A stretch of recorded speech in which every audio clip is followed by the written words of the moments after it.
Miguel de Cervantes Saavedra, Don Quijote de la Mancha. Capítulo, sí, de lo que contó un cabrero a los que estaban con Don Quijote. Estando en esto, llegó otro mozo de los que les traían de la aldea el bastimento, y dijo: ¿Sabéis lo que pasa en el lugar, compañeros? ¿Cómo lo podemos saber? Respondió uno de ellos. Pues sabed, prosiguió el mozo, que murió esta mañana aquel famoso pastor estudiante llamado Grisóstomo, y se murmura que ha muerto de amores de aquella endiablada moza de Marcela, la hija de Guillermo el Rico, aquella que se anda en hábito de pastora por esos andurriales.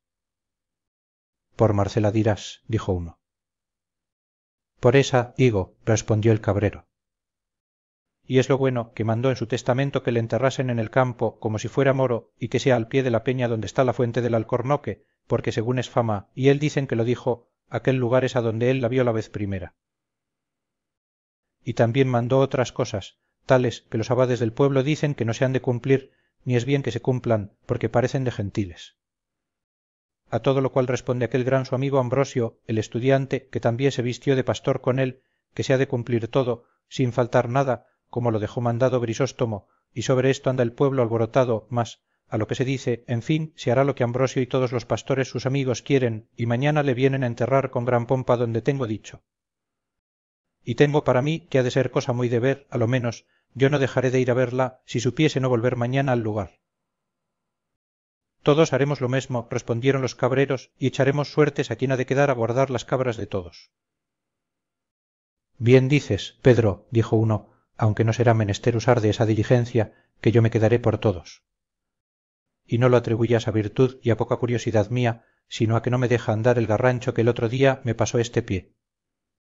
Con todo eso, te lo agradecemos, respondió Pedro. Y don Quijote rogó a Pedro le dijese qué muerto era aquel y qué pastora aquella, a lo cual Pedro respondió que lo que sabía era que el muerto era un hijo de algo rico, vecino de un lugar que estaba en aquellas sierras, el cual había sido estudiante muchos años en Salamanca, al cabo de los cuales había vuelto a su lugar, con opinión de muy sabio y muy leído. Principalmente, decían que sabía la ciencia de las estrellas y de lo que pasan allá en el cielo, el sol y la luna, porque puntualmente nos decía el cris del sol y de la luna. Eclipse se llama, amigo, que no cris, el escurecerse esos dos luminares mayores, dijo don Quijote. Mas Pedro, no reparando en niñerías, prosiguió su cuento diciendo: asimesmo adivinaba cuándo había de ser el año abundante o estil. Estéril queréis decir, amigo, dijo don Quijote. Estéril o estil, respondió Pedro, todo se sale allá. Y digo que con esto que decía se hicieron su padre y sus amigos, que le daban crédito, muy ricos, porque hacían lo que él les aconsejaba, diciéndoles: sembrad este año cebada, no trigo, en este podéis sembrar garbanzos y no cebada, el que viene será de guilla de aceite, los 3 siguientes no se cogerá gota. Esa ciencia se llama astrología, dijo don Quijote. No sé yo cómo se llama, replicó Pedro, mas sé que todo esto sabía y aún más. Finalmente, no pasaron muchos meses después que vino de Salamanca, cuando un día remaneció vestido de pastor, con su cayado y pellico, habiéndose quitado los hábitos largos que como escolar traía, y juntamente se vistió con él de pastor otro su grande amigo, llamado Ambrosio, que había sido su compañero en los estudios. Olvidábaseme de decir como Grisóstomo, el difunto, fue grande hombre de componer coplas, tanto que él hacía los villancicos para la noche del nacimiento del Señor, y los autos para el día de Dios, que los representaban los mozos de nuestro pueblo, y todos decían que eran por el cabo.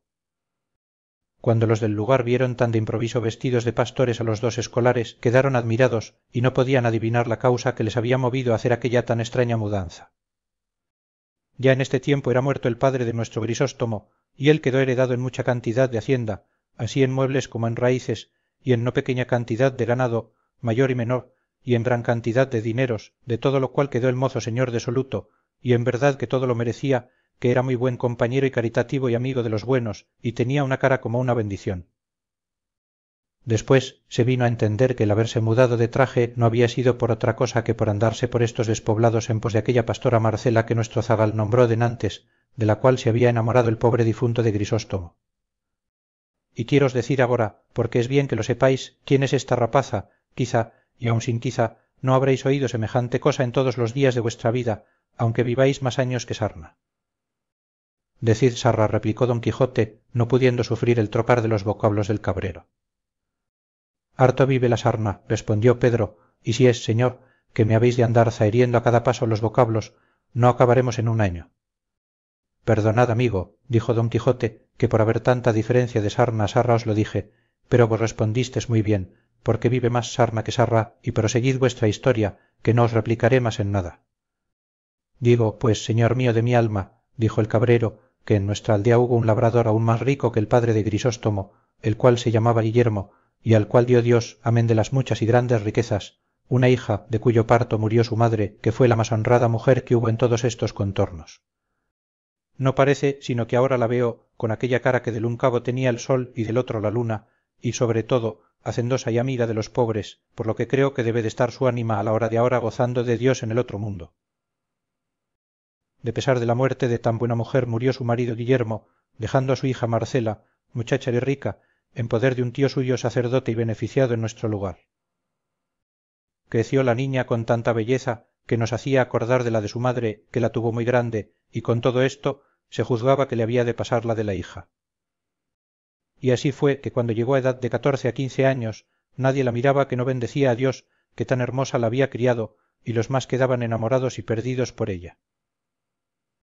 Guardábala su tío con mucho recato y con mucho encerramiento, pero con todo esto la fama de su mucha hermosura se extendió de manera que, así por ella como por sus muchas riquezas, no solamente de los de nuestro pueblo, sino de los de muchas leguas a la redonda y de los mejores dellos, era rogado, solicitado e importunado su tío se la diese por mujer. Mas él, que a las derechas es buen cristiano, aunque quisiera casarla luego, así como la había de edad, no quiso hacerlo sin su consentimiento, sin tener ojo a la ganancia y granjería que le ofrecía el tener la hacienda de la moza, dilatando su casamiento. Y a fe que se dijo esto en más de un corrillo en el pueblo, en alabanza del buen sacerdote. Que quiero que sepa, señor andante, que en estos lugares cortos de todo se trata y de todo se murmura, y tened para vos, como yo tengo para mí, que debía de ser demasiadamente bueno el clérigo que obliga a sus feligreses a que digan bien dél, especialmente en las aldeas. Así es la verdad, dijo don Quijote, y proseguid adelante, que el cuento es muy bueno, y vos, buen Pedro, le contáis con muy buena gracia. La del señor no me falte, que es la que hace el caso. Y en lo demás sabréis que, aunque el tío proponía a la sobrina y le decía las calidades de cada uno en particular, de los muchos que por mujer la pedían, rogándole que se casase y escogiese a su gusto, jamás ella respondió otra cosa, sino que por entonces no quería casarse, y que, por ser tan muchacha, no se sentía hábil para poder llevar la carga del matrimonio. Con estas que daba, al parecer justas excusas, dejaba el tío de importunarla, y esperaba a que entrase algo más en edad y ella supiese escoger compañía a su gusto. Porque decía él, y decía muy bien, que no habían de dar los padres a sus hijos estado contra su voluntad. Pero hételo aquí, cuando no me cato, que remanece un día la melindrosa Marcela hecha pastora, y sin ser parte su tío ni todos los del pueblo, que se lo desaconsejaban, dio en irse al campo con las demás zágalas del lugar, y dio en guardar su mesmo ganado. Y así como ella salió en público y su hermosura se vio al descubierto, no os sabré buenamente decir cuántos ricos mancebos, hidalgos y labradores han tomado el traje de Grisóstomo y la andan requebrando por esos campos. Uno de los cuales, como ya está dicho, fue nuestro difunto, del cual decían que la dejaba de querer y la adoraba. Y no se piense que porque Marcela se puso en aquella libertad y vida tan suelta y de tan poco o de ningún recogimiento, que por eso ha dado indicio, ni por semejas, que venga en menoscabo de su honestidad y recato, antes es tanta y tal la vigilancia con que mira por su honra, que de cuantos la sirven y solicitan ninguno se ha alabado, ni con verdad se podrá alabar, que le haya dado alguna pequeña esperanza de alcanzar su deseo. Que, puesto que no huye ni se esquiva de la compañía y conversación de los pastores, y los trata cortés y amigablemente, en llegando a descubrirle su intención cualquiera de ellos, aunque sea tan justa y santa como la del matrimonio, los arroja de sí como con un trabuco. Y con esta manera de condición hace más daño en esta tierra que si por ella entrara la pestilencia, porque su afabilidad y hermosura atrae los corazones de los que la tratan a servirla y a amarla, pero su desdén y desengaño los conduce a términos de desesperarse, y así no saben qué decirle, sino llamarla a voces cruel y desagradecida, con otros títulos a éste semejantes que bien la calidad de su condición manifiestan. Y si aquí estuviésedes, señor, algún día veríades resonar estas sierras y estos valles con los lamentos de los desengañados que la siguen. No está muy lejos de aquí un sitio donde hay casi 2 docenas de altas hayas, y no hay ninguna que en su lisa corteza no tenga grabado y escrito el nombre de Marcela y encima de alguna una corona grabada en el mesmo árbol, como si más claramente dijera su amante que marcela la lleva y la merece de toda la hermosura humana. Aquí suspira un pastor, allí se queja otro, acullá se oyen amorosas canciones, acá desesperadas endechas. ¿Cuál hay que pasa todas las horas de la noche sentado al pie de alguna encina o peñasco y allí, sin plegar los llorosos ojos, embebecido y transportado en sus pensamientos, y halló el sol a la mañana, y cuál hay que sin dar vado ni tregua a sus suspiros, en mitad del ardor de la más enfadosa siesta del verano, tendido sobre la ardiente arena, envía sus quejas al piadoso cielo? Y de este y de aquel, y de aquellos y de estos, libre y desenfadadamente triunfa la hermosa Marcela, y todos los que la conocemos estamos esperando en qué ha de parar su altivez y quién ha de ser el dichoso que ha de venir a domeñar condición tan terrible y gozar de hermosura tan extremada. Por ser todo lo que he contado tan averiguada verdad, me doy a entender que también lo es la que nuestro zagal dijo que se decía de la causa de la muerte de Grisóstomo. Y así os aconsejo, señor, que no dejéis de hallaros mañana a su entierro, que será muy de ver, porque Grisóstomo tiene muchos amigos, y no está de este lugar aquel donde manda enterrarse media legua. En cuidado me lo tengo, dijo don Quijote, y agradezcos el gusto que me habéis dado con la narración de tan sabroso cuento. Oh, replicó el cabrero, aún no sé yo la mitad de los casos sucedidos a los amantes de Marcela, mas podría ser que mañana topásemos en el camino algún pastor que nos los dijese. Y por ahora, bien será que os vais a dormir debajo de techado, porque el sereno os podría dañar la herida, puesto que es tal la medicina que se os ha puesto, que no hay que temer de contrario accidente. Sancho Panza, que ya daba al diablo el tanto hablar del cabrero, solicitó, por su parte, que su amo se entrase a dormir en la choza de Pedro. Hízolo así, y todo lo más de la noche se le pasó en memorias de su señora Dulcinea a imitación de los amantes de Marcela. Sancho Panza se acomodó entre Rocinante y su jumento, y durmió no como enamorado desfavorecido, sino como hombre molido a coces.